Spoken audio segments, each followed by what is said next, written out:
once again for the renegade master. Back once again for the renegade master. Back once again for the renegade master. Back once again for the renegade master. Back once again for the renegade master. Hello my renegades, and we are back to All That Is Love Island season 10, and we are on episode 52, and it is the night after the grafties. But before we get into that, I am going to tell you lovely lot, so please hit that subscribe button, hit that notification button for when you know that I am back on and doing my videos, because I am on the road to 1k. So I need you to start hitting that subscribe button, to be fair, because I think I'm the shit and I'm gonna have confidence in myself. Anyway, we'll get into the night after the grafties, but the first thing I'm gonna say before I get to that point, first thing I'm gonna say is it is a coincidence that Mitch the bitch is finding an issue with Madame Abby after Abby has left the villa, and I'll tell you why it's a coincidence when I get to it. But let's start off with the night after the Grammys. After the grafties. They wish it was the bloody Grammys. Anyway, so Abby wanted to try and talk to Scott, like to pull him up for a chat, because she was feeling hella awkward after all of that. And he was basically saying no, he needed that time. And he just wanted to go and talk to the boys. And Abby, like, she looked like she really wanted to speak to this dude to get everything down and out as to what it was that they're going to be doing moving forward. But Scott was adamant he didn't want to talk. He wanted to speak to the boys. And I knew from that point that this situation between him and Abby was no more. I just knew from that point, because Scott had to be freaking true to himself at the end of the day and stop stringing this poor girl along. So then we see like Ty talking, and basically Sammy was telling him as well that, I think it was Sammy. Basically, Sammy was telling Ty that he was a bit harsh, that Ty was a bit harsh on Whit. And I think that's who. I think he was. I think he was rude. He was hella rude to Whit at the end of the day, and there was no need for Ty to be that rude to Whit. So I was happy that after we spoke to Locken and they had the discussion, and the fact that Locken pieced it out with him and point blank said to him, like, you can talk to me any old way, but when it comes to my girl, he called Whit his girl. He called Whit his girl. Hey.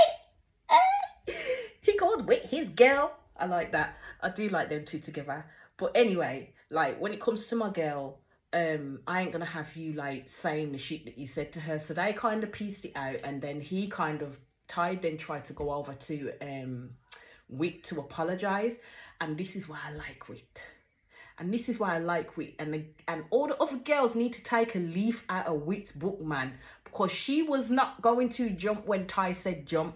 She was not going to say how high when Ty said, I need to speak to you. She was like, no, I don't want to talk to you right now. When I'm ready, I will come and talk to you. And then Ty's like, well, I don't want to, Ty's like, well, I don't want to leave it to the next day and keep it dragging on. Can we make sure we talk tonight? And I'm like, listen up, my dude. Didn't Queen Whit just say to you, when she is ready to chat to you, she will come and talk to you. Don't give her no time frame to come and talk to you, Mr. Rude Boy.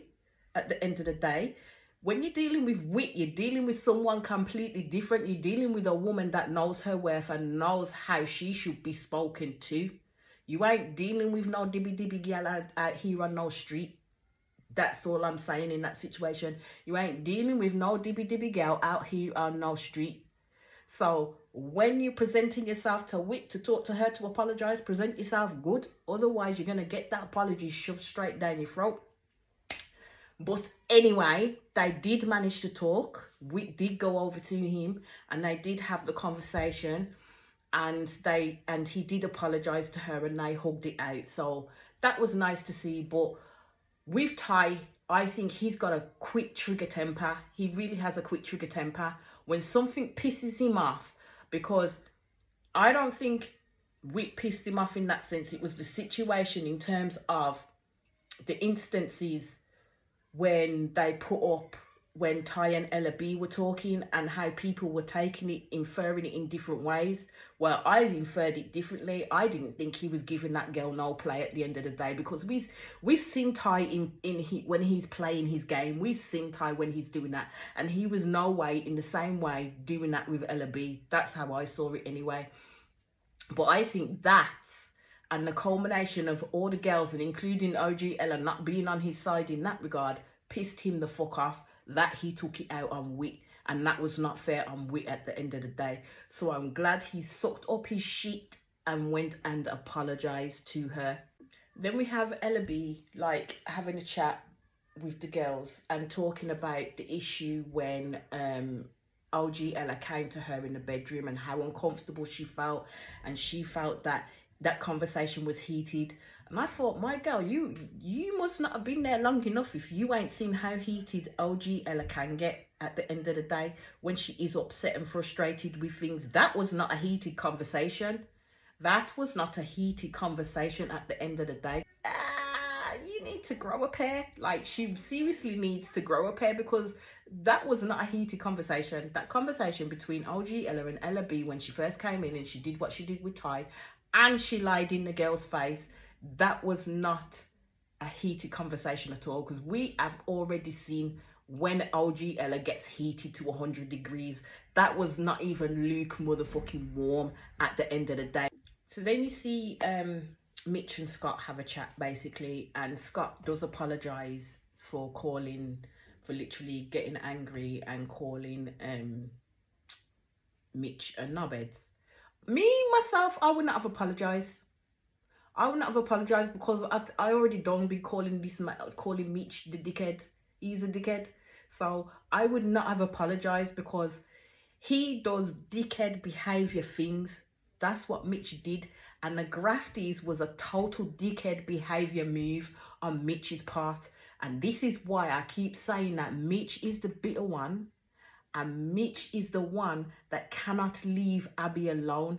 And this conversation, as well as everything else, has proved it.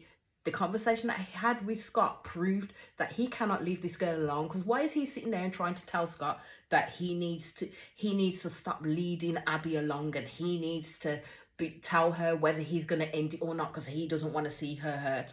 I'm like, someone tell me why Mitch is so bothered.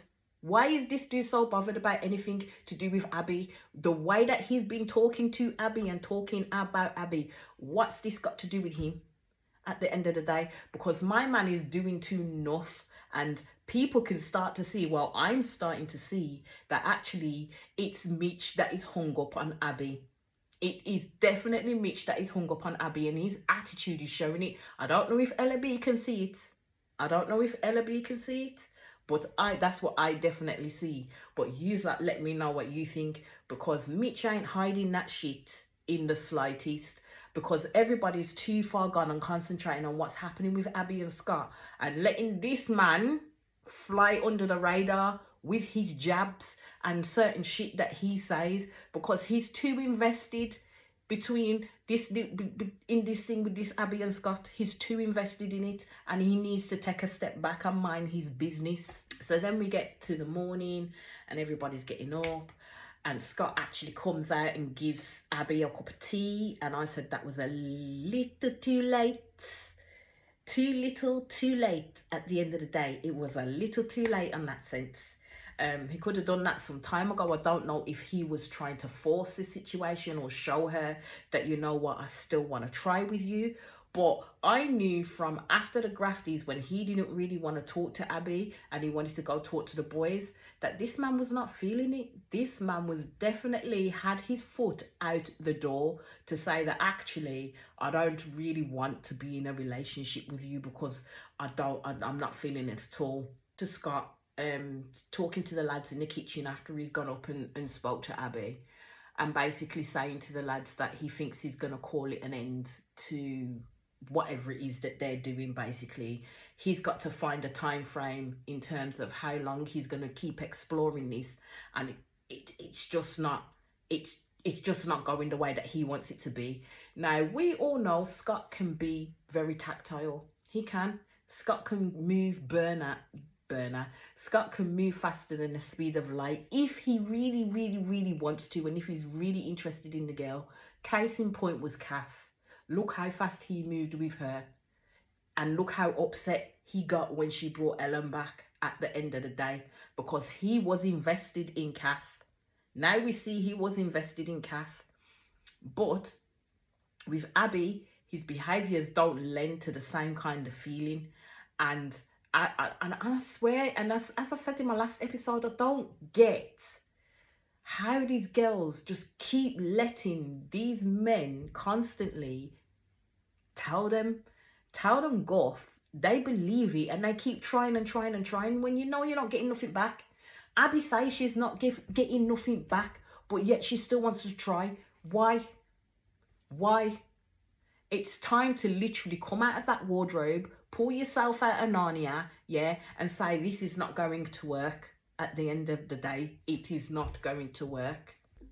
So then you've got like Sammy, just before he speaks to Ella B, talks sense to Mitch basically, as if to say, why do you care so much in regards to what Abby's doing and what the situation is between Scott and Abby? Because at the end of the day, it's just dragging on. Because at the end of the day, Sammy was telling him, you've got a good girl in Ella B, and all she's going to see you is constantly be in the thick of it. And what for? What's it going to benefit you? Why are you in the thick of it at the end of the day? And Sammy did talk sense to Mitch. And then you get Sammy and Ella B having a chat basically about the situation. And she's there saying that, you know, it's just dragging on for long. And then she turns around and she says, you know, Abby told me what Mitch has said. And Mitch has told me what Abby said, what he said to Abby. And I said, you liar. You absolute liar. This is where I caught her out in a lie again. I don't know what it is with Ella B and her quick math lie, but this girl is lying through her teeth. Yeah, I don't know if it's because she wants to save face, but she's lying because Mitch didn't tell her that. Abby told her that. And even when Abby and Ella B had the chat and Abby told her this to her face in front of her, yes, wasn't it Mitch that turned around and shouted across, you're lying, I never did say that. And what was Abby's response? Well, we'll rewind the tapes, darling. And he said, yes, we will see the tapes and there'll be nothing like that on there. So, no, Ella B, Mitch didn't tell you nothing that he said to Abby about you. It was as much of a shock to you as it was to everybody else, because they all thought Abby was bloody lying when she wasn't. But the truth came out. So I think you just did that to try and save face with Sammy. But I don't know what for, when you knew full well that Mitch didn't tell you that shit. So now we get to the ill-fated talk between Abby and Scott. The talk that needed to happen at long fucking last. Scott got to the end of it and basically told him that they should just be, told Abby that they should just be friends. This is after the whole conversation that Abby had with him, like still wanting to give it a try. And he basically turned around and said to her, he is not at the stage of liking her yet. How can you tell somebody in one breath that you fancy them, that you do fancy them and you want to try it, into the next breath of saying you are not at the stage of liking her yet? You was never at the stage of liking her, my dear. You was never at the stage of liking Abby at all. And then the sad thing is, which was pretty sad, I did kind of feel sorry for Abby at that point. The sad thing is that Abby then started to internalize that, thinking something was wrong with her, because she keeps attracting men like Mitch and men like Scott, and basically they've both said the same things in regards to trying to build a relationship with her. So now she's internalizing all of that and making it about herself and thinking that it's herself that is lacking. No, my love. No, my love. It is the guys that you are bloody trying to hook up with that are lacking. You need to change the look at the people that you go for. That's what you need to do. You need to change what it is that you normally go for and go with the flipping opposite. That's what you need to do at the end of the day, because half of these guys in here ain't shit. Like, seriously ain't shit. And they're not very honest with themselves either. And the gaslighting fuck shit that they do is like on high levels. At the end of the day, I don't know how some people last so long in the villa, because me, as I've already said, they would have had to throw me out by now, because I literally would have probably tried to have fights with people, which is not great for my image at the end of the day, is it? So then we get the ill-fated text, because the couple has been voting for the couple that they would like to dump from the island, basically, for their least favourite couples, I think it was. So the ones that were at risk was Ella B and Mitchell. And I was like, yay! Molly and Zach and Abby and Scott. I actually wanted Ella B and Mitch to go, but I knew that probably wouldn't happen, because Abby and Scott have just got to a point where they've said that all they are is in a friendship, basically. So what would be the use in them staying in Love Island? So it was down to like the others that had to group up and decide who they were going to kick off. And I knew at that point it would be Abby and Scott, which it was true. It was Abby and Scott. So basically they all like do their hugs and everything like that, and say their goodbyes, and everybody's getting ready for bed.